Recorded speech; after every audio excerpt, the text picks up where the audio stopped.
And typical of people who do work like me, I'm going to start with, I hope not death by PowerPoint, but I'm going to do this in a couple of pieces. One is to throw some numbers up and to give you some pictures of facets of what the college cost problem is. And then I'll finish up with some observations that go beyond the data to sort of what I make of it and what I think about it. And I really want to be a tag team with King.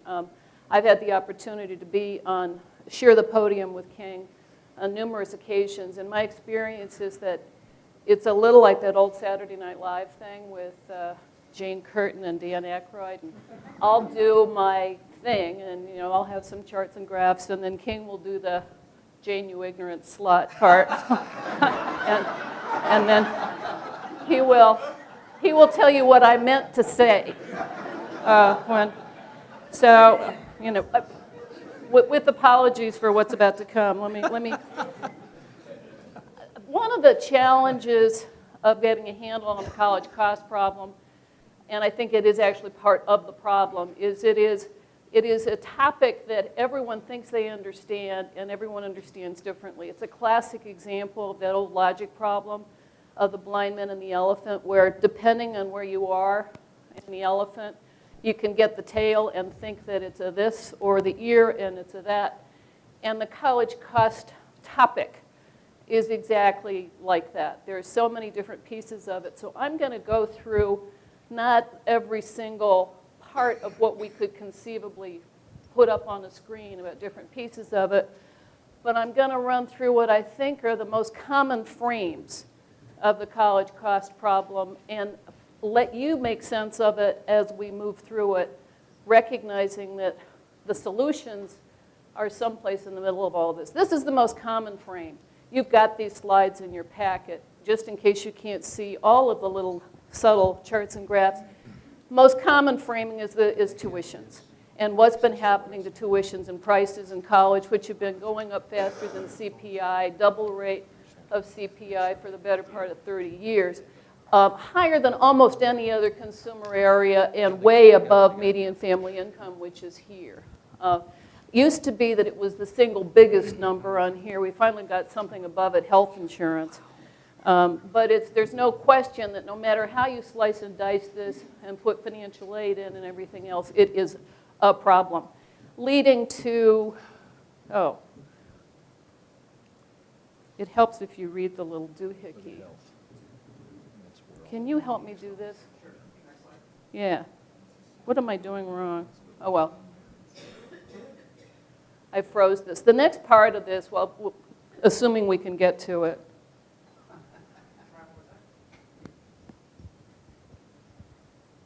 I'm technologically challenged, among other things. This chart is what's been happening to state and local appropriations for higher education. You can see that this is percent change since the graph's on the bottom. I think this goes back to late 70s. What we've seen in higher education as a percentage of state and local appropriations is well known to everyone here, which has been a glide path down, but a zigzag path down. Higher ed, more than any other area of state finance, sees this pattern of erraticism.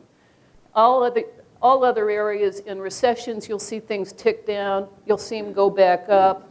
But the highs you don't see the same jumping up and jumping down.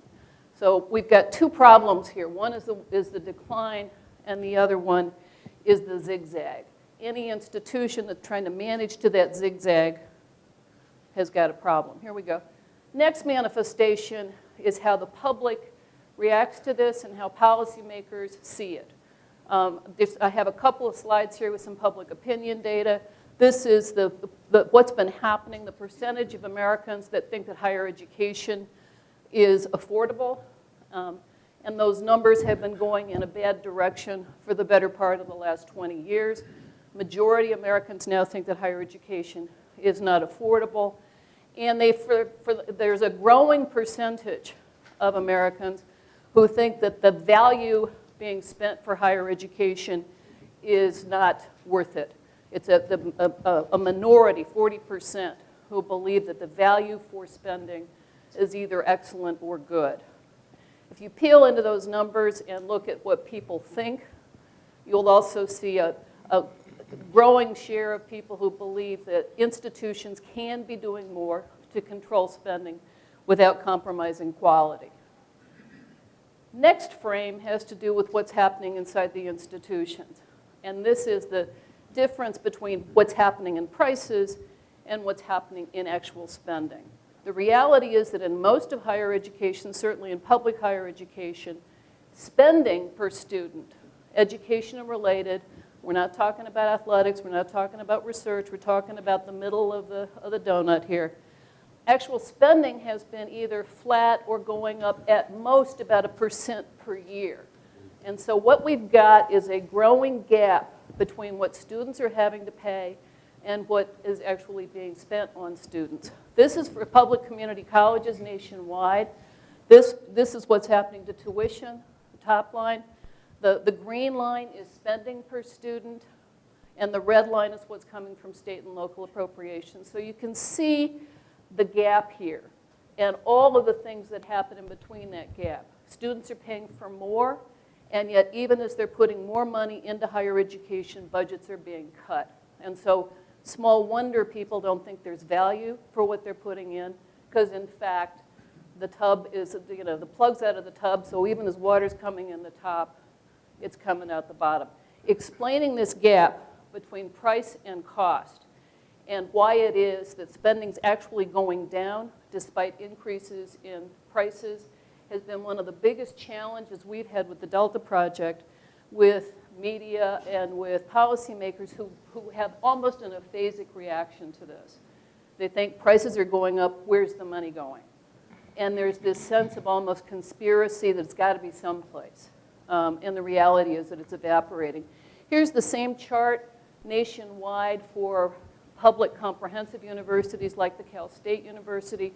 Cal State's numbers look very similar to these graphs. So you look a lot like the national average. And here what you see in public comprehensive institutions, there's been a little bit more that's come in through tuition that's cushioned a bit more than in community colleges against budget cuts.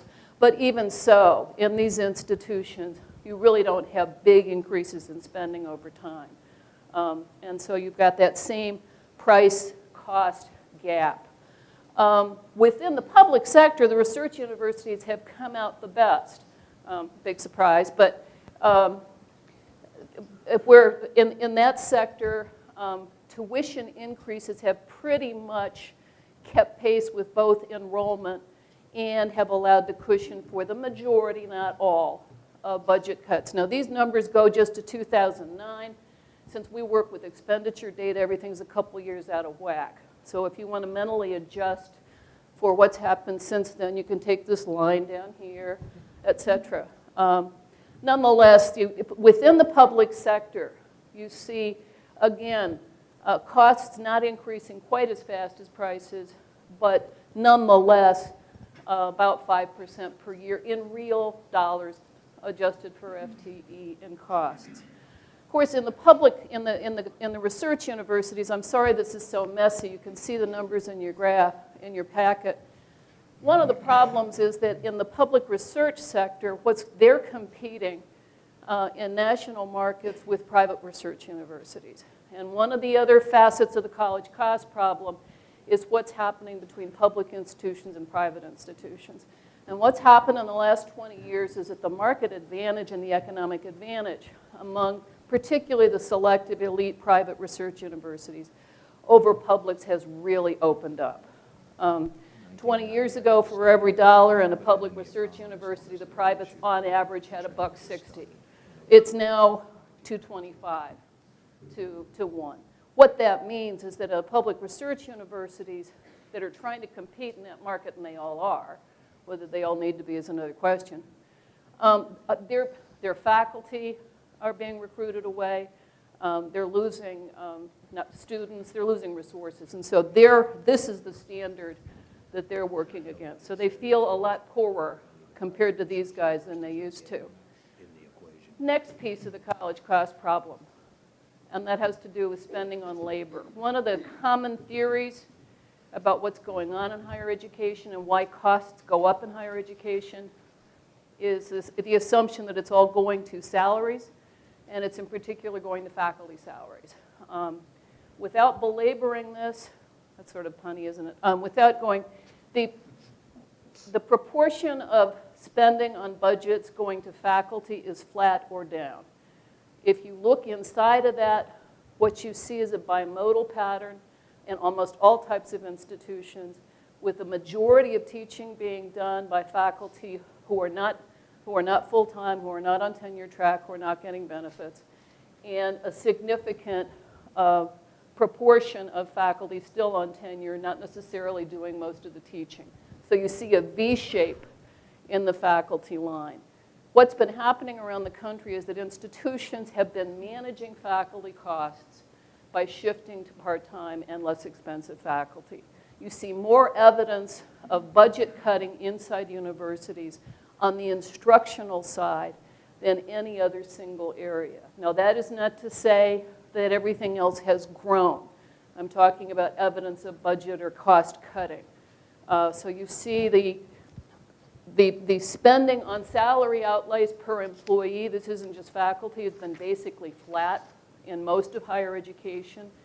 Where if there's a single smoking gun in where money's going in higher ed, and this is particularly the case in public institutions, and it's particularly the case in Cal State, is employee benefits. Employee benefits for healthcare have been going up nationwide an average of 5-6% per year per employee. If those costs are not brought down, every dime in new tuition revenue is going to go out the door to pay for health care. So it is the place where spending continues to go up inside institutions, and it's consuming a bigger and bigger part of budgets. This shows benefit share of compensation and what's been going on across higher ed. And what you see is this proportion, the purple part is benefits, or 2009, 2004. It's now nationwide in the public's up above 20%. In Cal State, it's 30%. Oregon, just so you have somebody else is worse than you, Oregon, the benefit share compensation is 48%. And in that state, as in many states, it is the state sets those compensation patterns, and the university can't unilaterally change it. Oregon has no copay in health care. They've got full family benefits for health care. They have a pet benefit on health care benefits. So,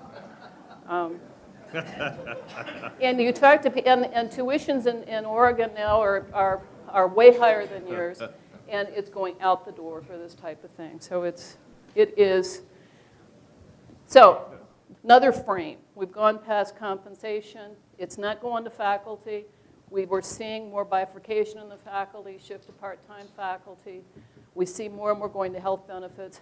Another frame, another piece on it, is how money gets spent inside institutions and where the subsidies are, the types of programs that are receiving the subsidies as contrasted with maybe where the students are.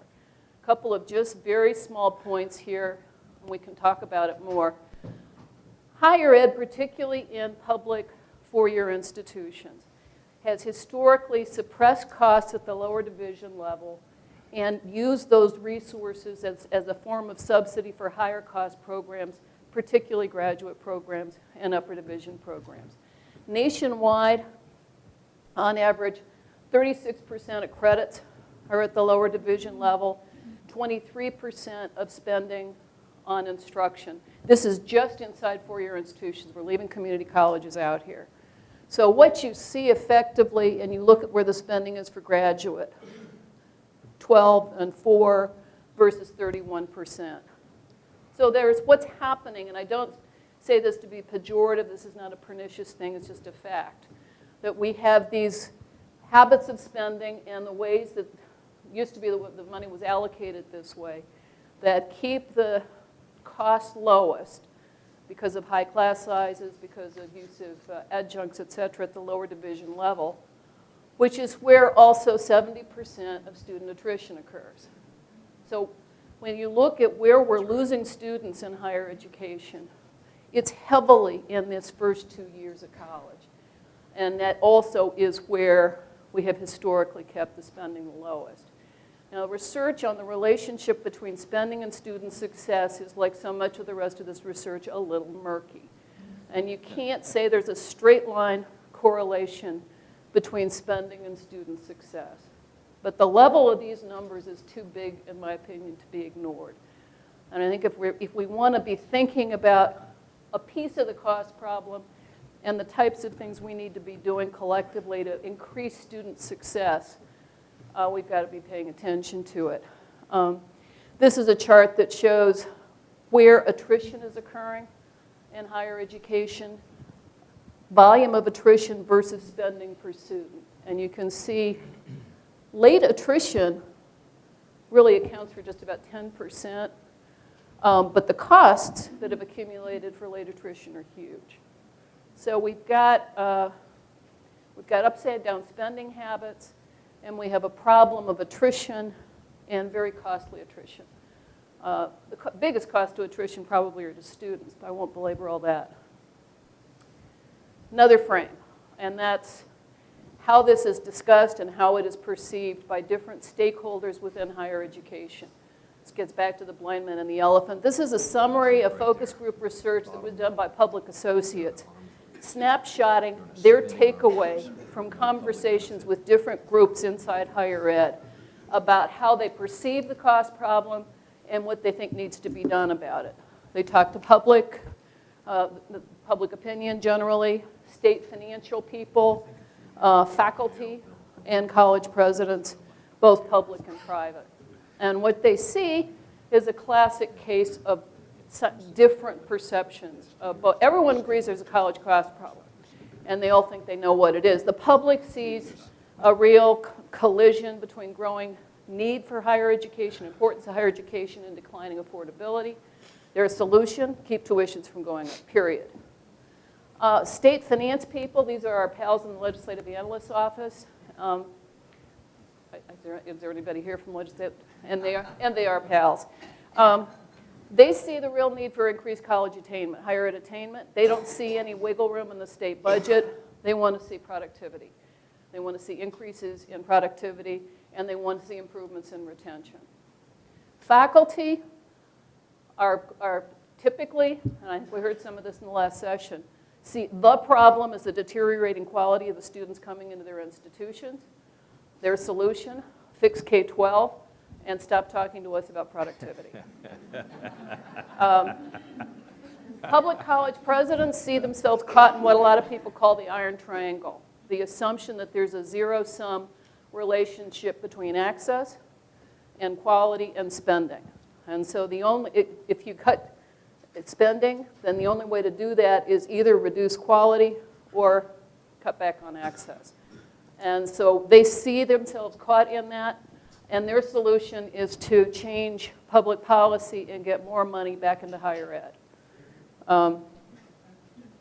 Private college presidents see themselves caught in a competitive arms race and unable to unilaterally get out of that. They see more and more of their money going into things that they don't think have value, and they don't know what to do about it. 2, I'm almost done, and then King can come explain what I meant to say. A couple of other snapshots.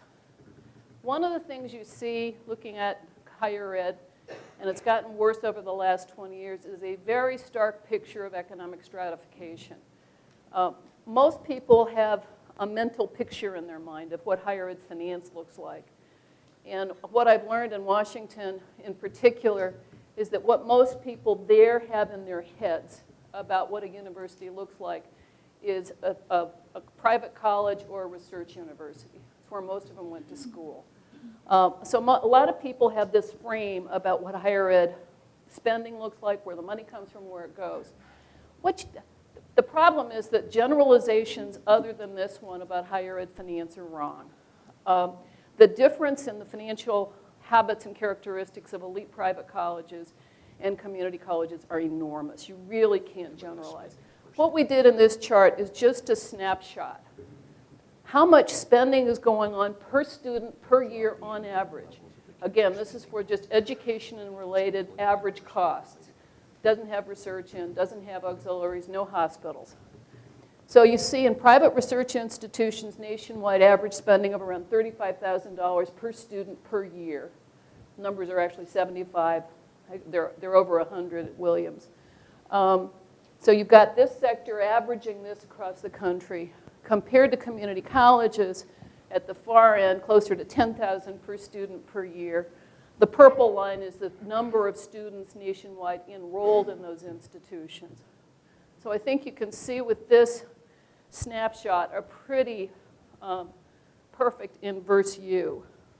This one I won't belabor. This shows what happened. Well, I guess I will belabor it. This shows what happened in the last decade in changes in enrollments and new money in higher ed.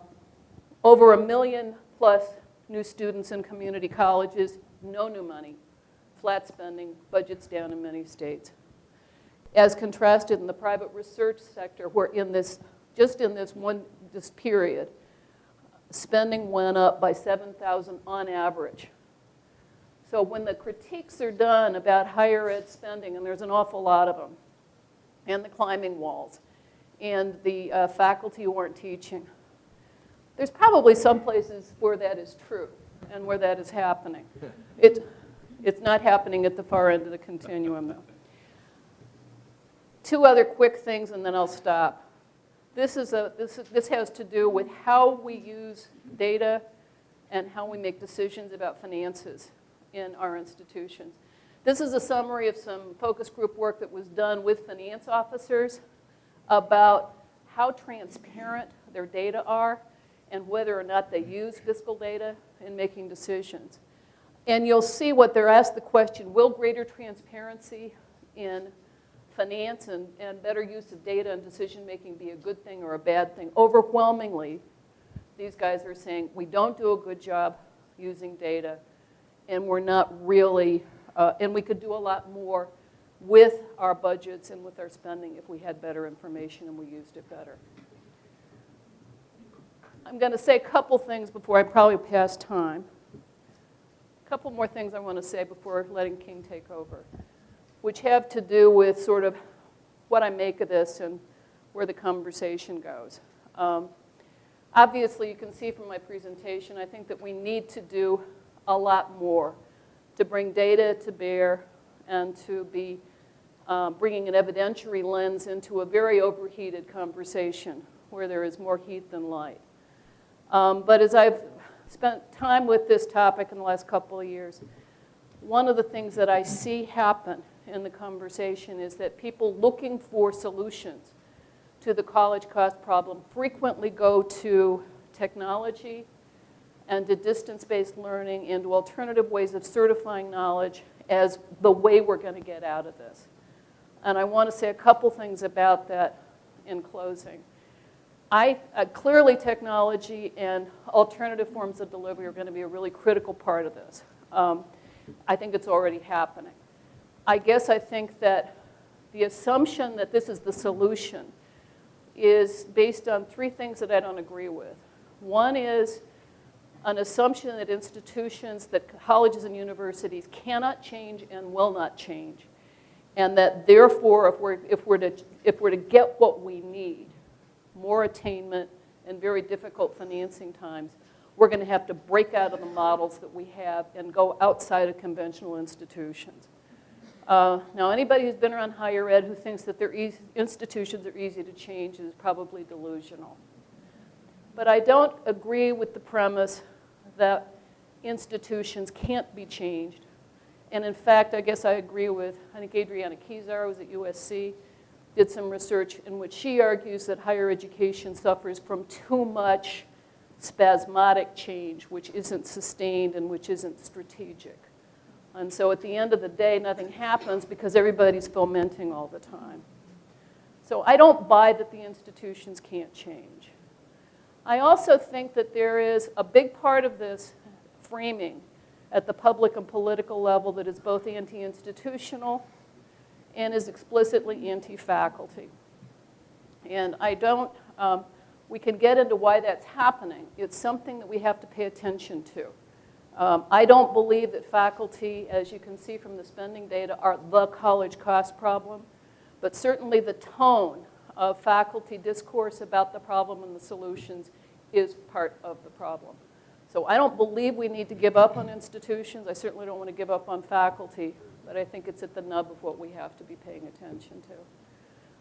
I'll finish with that, and then we can get back into conversations with, you want to go straight to King, or? Yeah, I'll introduce.